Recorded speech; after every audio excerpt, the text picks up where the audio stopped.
미국의 존 퀸시 애덤스는 1767년부터 1848년까지를 살았습니다. 그 중에 1825년부터 29년까지 제6대 대통령으로 재직했습니다. 그의 아버지 존 애덤스는 미국의 제2대 대통령이었고, 그 사람 존 퀸시 애덤스는 그의 장남으로서 미국 역사상 처음으로 아버지와 아들 대통령으로 기록되었습니다. 그가 워싱턴 DC에서 외롭게 시간을 보낼 때 저 북쪽에 있는 매사추세츠 주에 있는 가족을 그리워하며 아들과 딸에게 격려의 편지를 보냈습니다. 딸에게는 장래 결혼에 대하여 언급하면서 남편감으로 어떤 사람을 고르는 것이 좋은지 충고의 편지를 썼습니다. 제가 잠깐 읽어드리면, 내 딸아, 너의 남편감으로는 정직한 사람을 구하고 그 정직함을 지켜가도록 그를 도와주어라. 그가 독립적인 사람이라면 부유한지 아닌지는 중요하지 않다. 다른 어떤 여건보다도 그 사람의 명예와 도덕적 성품을 높이 사기 바란다. 다른 어떤 위대함보다 영혼의 위대함을, 다른 어떤 부요보다 마음의 부요를 숙고해라. 왜 이 퀸시 애덤스는 사랑하는 딸에게 신랑감을 고르는 제1의 기준으로 영혼의 위대함을, 마음의 부요함을 제시했을까요? 그것은 마음의 모습을 따라 그의 인생이 달라져 가기 때문입니다. 한 사람의 인생은 그가 품은 마음의 모습대로 흘러갑니다. 그래서 잠언서 23장은 이렇게 말씀합니다.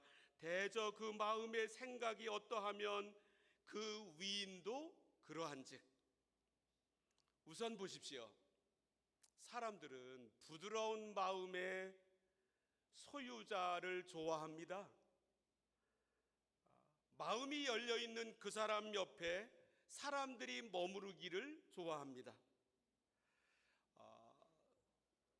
중국의 노자가 쓴 도덕경에, 이 도덕경의 저자 노자의 이야기입니다. 그의 스승은 상룡이라고 하는 사람이었습니다. 이 상룡이 이제 연로하여 이제 세상의 마지막 부분을 보낼 때 이 노자는 선생님을 문안하면서 마지막 가르침을 요청했습니다. 그때 상룡이 자기의 입을 쭉 벌렸습니다. 내 입에 혀가 있느냐? 예, 있습니다. 이는, 치아는 있느냐? 하나도 없습니다. 그러자 상룡이 말했습니다. 알겠느냐? 노자가 대답했습니다. 강한 것은 없어지고 부드러운 것은 남는다는 말씀이군요. 여기에서 부드러운 것이 강한 것을 이긴다라고 하는 노자의 말이 나왔습니다. 그런데 이것이 바로 하나님의 원리입니다. 우리는 마태복음 13장에 나오는 예수님의 비유 7가지를 주일마다 나누고 있습니다. 그 7가지 중에서 가장 기본이 되는 비유는 씨 뿌리는 자의 비유입니다. 이 비유에 다른 제목을 붙여본다면 4가지 마음밭의 비유입니다. 똑같은 씨가 뿌려졌습니다. 어떤 씨는 길거리 같은, 신장로 같은, 아스팔트 같은 마음밭에 뿌려졌습니다. 다른 어떤 씨는 모두가 돌로 되어 있는 그곳에 흙이 약간 덮여 있는 밭에 뿌려졌습니다. 다른 어떤 씨는 가시떨기로 꽉 차 있는 밭에 떨어졌습니다. 이 3가지의 밭에는 열매가 없었습니다. 그러나 마지막으로 어떤 씨는 좋은 땅에 떨어졌습니다. 그러자 열매를 많이 맺었습니다. 오늘 우리는 두 번째로 마태복음 13장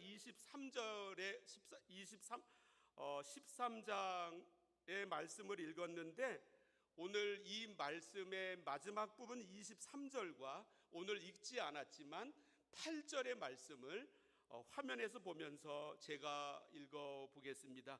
좋은 땅에 뿌려졌다는 것은 말씀을 듣고 깨닫는 자니 결실하여 어떤 것은 100배, 어떤 것은 60배, 어떤 것은 30배가 되느니라 하시더라. 예수님은 13장의 초반에 쭉 이야기를 하시고 그 다음에 18절부터 23절까지는 해설을 하고 계십니다. 그 앞에 먼저 말씀하신 8절을 읽어보면 더러는 좋은 땅에 떨어짐에 어떤 것은 100배, 어떤 것은 60배, 어떤 것은 30배의 결실을 하였느니라. 예수님께서 말씀하시는 바가 무엇이겠습니까? 첫 번째로 부드러운 마음의 열매 맺습니다.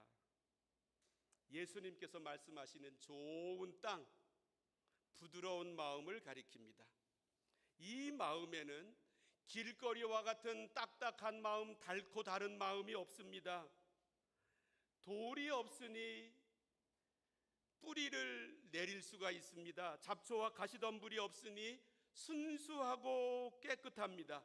그래서 받은 말씀을 깊이 뿌리를 내리고 모든 영양분을 받아 위로 뻗으며 100배와 30배와 100배와 60배와 30배의 열매를 맺습니다. 이 좋은 땅이라고 하는 말은 수용적 자세를 가리킵니다. 말씀을 잘 받아들입니다. 믿음으로 받아들입니다. 말씀을 액면 그대로 받아들입니다. 그리고 그 말씀에 자신의 인생을 전적으로 맡깁니다. 하나님께서 아브라함에게 말씀하셨습니다. 너는 너의 고향과 친척과 아버지의 집을 떠나 내가 내게 보여줄 땅으로 가라. 그리고 약속을 해주셨습니다. 너는 지금까지 자식이 없었지만 내가 너로 큰 민족을 이루고 내게 복을 주어 내 이름을 창대하게 하리니 너는 복이 될지라. 너를 축복하는 자에게는 내가 복을 내리고 너를 저주하는 자에게는 내가 저주하리니. 이 말씀은 보호하신다는 말씀입니다. 이 말씀을 들은 아브라함은 갔습니다. 어디로 가야 할지, 어떻게 가야 할지 갈 바도 알지 못하면서 갔습니다. 왜요? 말씀을 그대로 받아들였기 때문입니다.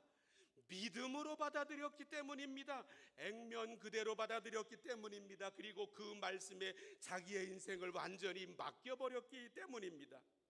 그런데 시간이 한참 지나 25년 뒤에 이삭을 하나님이 주셔서 이제 이삭을 보고 난 뒤에 또 시간이 지났습니다. 그때 하나님께서 또 한 가지의 말씀을 하십니다. 아브라함아, 내가 여기 있나이다. 네 아들, 네 사랑하는 독자 이삭을 데리고 모리아 땅으로 가서 내가 내게 일러준 한산 거기서 그를 번제로 드리라. 아브라함은 이때도 갔습니다. 그것도 아침에 일찍이 떠나서 3일 길을 걸어갔습니다. 그리고 모리아 땅에서 저 북쪽으로 산을 올라갔습니다. 아들을 결박하고 칼을 집어들었습니다.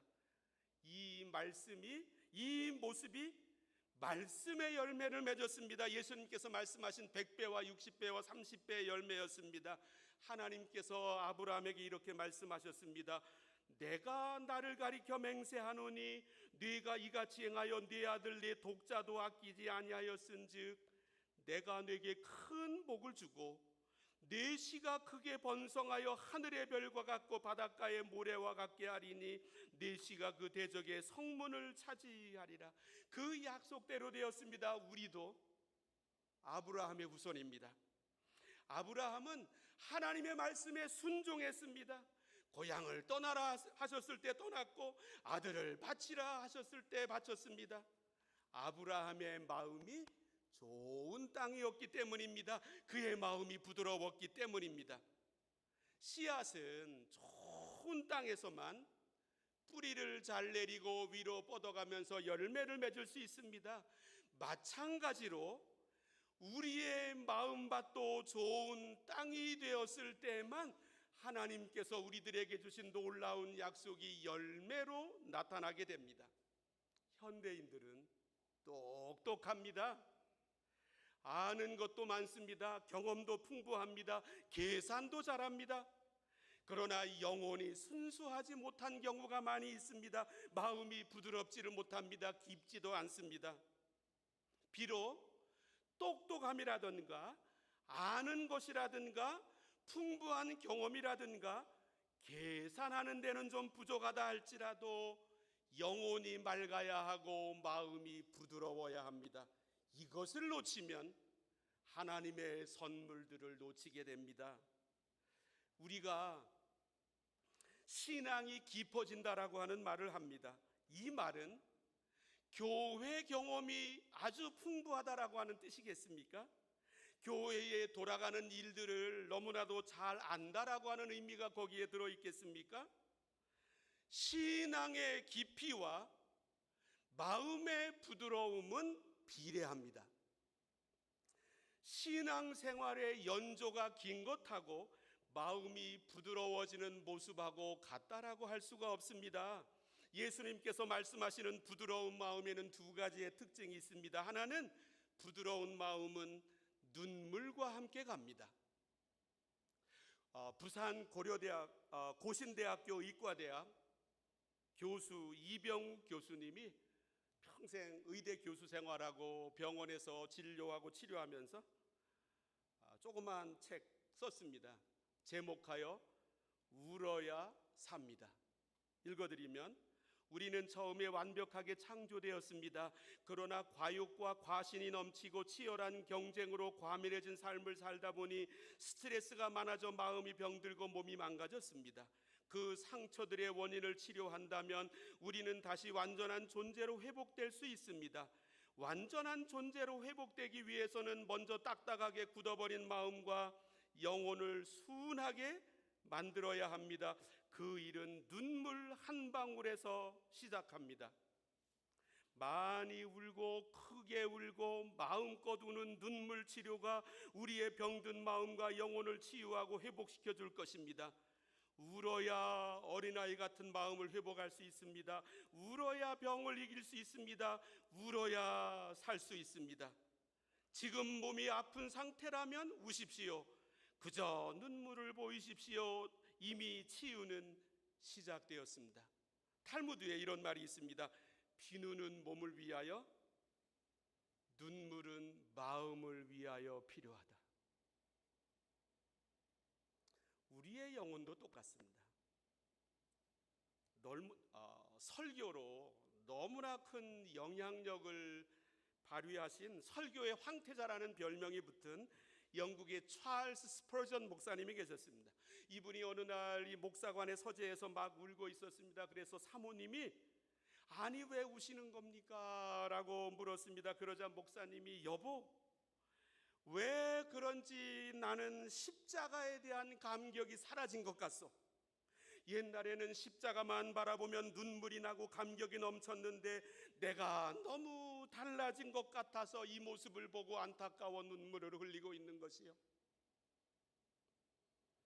마음이 굳어져 있다라고 하는 증거는 내 눈에서 눈물이 사라져 있음을 통해 발견할 수 있습니다. 시편 119편은 이렇게 말씀합니다. 주의 말씀의 맛이 내게 어찌 그리 단지요, 내게 내 입의 꿀보다 더 다니이다. 그런데 말씀의 맛이 내게 너무나 그렇게도 달아서 그 맛이 내게 내 입의 꿀보다도 더 달아서 자꾸 말씀을 찾고 자꾸 말씀에 빠져들고 말씀의 기쁨과 능력을 체험하던 모습이 언제였습니까? 말씀 때문에 감동을 받고 눈물을 흘려보신 적이 언제였습니까? 지금이 그러십니까? 그 모습이 현재 진행형이십니까? 성경 해석의 원리 중에 하나는 문자적으로 해석하라입니다. 성경 말씀이 문자적으로 그렇다고 써 있으면 그대로 받아들이는 것입니다. 예수님의 말씀을 들었던 백부장처럼 가라고 하시면 가고 서라고 하시면 서는 것입니다. 성경이 뭐 그렇다라고 하는 것이지 뭐. 성경은 원래 그렇게 말씀하시는 거야 라고 하면서 끝나십니까? 내 마음이 부드럽지 못하기 때문입니다. 내 마음의 순수성을 잃어버렸기 때문입니다. 한국 안산의 안산제일교회 원로 목사님 고훈 목사님의 간증입니다. 전도사 시절 임신 8개월 된 아내와 금식을 결정했다. 그날은 한방눈이 펑펑 내렸다. 우리는 성미가 떨어져서 그날 저녁부터 금식을 하기로 마음을 먹었다. 그곳은 깊은 시골이어서 주변에 쌀가게도 없었다. 그것은 금식이 아니라 굶식이었다. 그러나 뱃속의 아이와 아내를 굶주리게 하는 가장의 심정은 무척 쓰라렸다. 혹한의 밤 11시 밖에서 발자국 소리가 들렸다. 대문 앞에 쌀 한 말과 뗄 나무가 놓여 있었다. 그것으로 밥을 지어 밥상을 차려놓고 앉으니 눈물이 앞을 가렸다. 일용할 양식을 주신 하나님의 은혜가 내 잔에 넘치옵니다. 우리 부부는 밥상 앞에 서로 껴안고 울음을 터뜨렸다. 우리는 지금도 누가 쌀과 땔감을 놓고 갔는지 모른다. 주님께서 하신 일이라고 생각한다. 그리고 이어지는 그분의 말씀이, 그때 깨달은 말씀이 지금도 가슴에 사무친다. 주의 종은 일용할 양식도 눈물로 받아야 하느니라. 저는 이 글을 읽으면서 그분의 마지막 말씀, 주의 종은 일용할 양식도 눈물로 받아야 하느니라. 일용할 양식을 눈물로 받는 이 마음이 제게서 사라진 것을 보고 많이 울었습니다.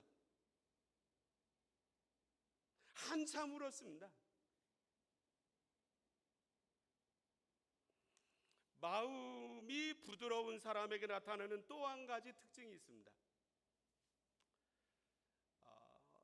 군대 징집 연령도 되지 않는 다윗이라고 하는 소년이 아버지의 심부름 때문에 전쟁터에 갔다가 블레셋의 골리앗이라고 하는 장군이 이스라엘을 들었다 놨다 하면서 조롱하고 있을 때 목숨을 바쳐 그와 대결하여 그를 쓰러뜨렸고, 사울 왕에게는 말할 수 없는 선물을 안겨주었습니다. 그런데 이 사울로부터 돌아오는 것은 그와는 반대였습니다.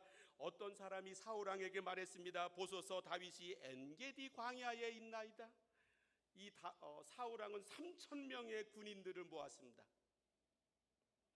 그리고 다윗과 그의 몇 명 안 되는 사람들을 찾으러 이제 바로 그 장소를 찾아갔습니다. 굴이 있었습니다. 사울은 용변을 보기 위하여 그 굴 안으로 들어갔습니다. 그런데 그 안에는 다윗과 몇 명이 함께하는 사람들이 숨어 있었습니다. 아시다시피 굴 밖에서는 안이 안 보이고 안에서는 밖이 잘 보입니다. 부하들의 제안에 따라 다윗이 칼로 사울왕의 옷자락 끝을 살짝 베었습니다. 그리고 나서 그의 마음에 들었던 모습이 사무엘상 24장 5절에 나옵니다. 그리한 후에 사울의 옷자락 뱀으로 말미암아 다윗의 마음이 찔려 저 왕은 아무런 죄 없는 나를 죽이려 하는데, 나는 정당방위를 해야 하는데 주의 뜻같이 되게 하여 주소서. 마음이 부드러운 이유는 약해서라고 할 수 있습니다. 그러나 부드러운 것은 약해서가 아닙니다. 그가 부드러운 것은 하나님을 만났기 때문입니다. 하나님을 가슴속에 품었기 때문입니다. 그리스도 안에서 강한 사람은 마음이 부드럽습니다. 두 번째로, 부드러운 마음은 하나님의 선물입니다. 이스라엘은 애굽에서 노예 생활을 할 때 하나님께서 그들을 이끌어 가나안의 새 땅을 선물로 주셨습니다. 그런데 시간이 한참 지나고 난 뒤에 가나안 땅을 빼앗기고 이전처럼 바벨론 포로로 끌려갔습니다. 그들은 땅을 선물로 받았지만 자기의 마음을 다스릴 줄 몰랐습니다. 그런데 이것이 처음은 아니었습니다. 제일 처음에 아담과 하와도 에덴 동산을 선물로 받았습니다. 그런데 그들은 마음을 다스릴 줄 몰랐습니다. 그러자 그들은 에덴 동산에서 추방되었고 에덴 동산도 저주를 받게 되었습니다. 시간이 한참 지나 바벨론 포로로 끌려가기 전, 그리고 끌려간 다음에 하나님은 두 선지자 예레미야와 에스겔을 통하여 근본적인 선물을 주신다고 하십니다. 그것은 부드러운 마음이라고 하는 선물입니다. 예레미야 31장 33절은 이렇게 말씀합니다. 그러나 그 날 후에 내가 이스라엘 집과 맺을 언약은 이러하니 곧 내가 나의 법을 그들의 속에 두며 그들의 마음에 기록하여. 이제 귀에 들려주시는 정도가 아니라 마음 속에 두신다라고 하는 것입니다. 또 에스겔 선지자를 통하여 에스겔서 11장에서 이렇게 말씀하십니다.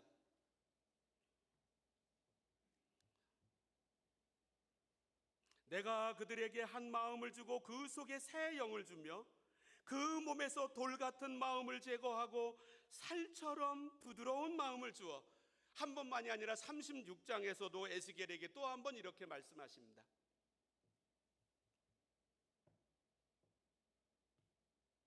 넘겨주시죠.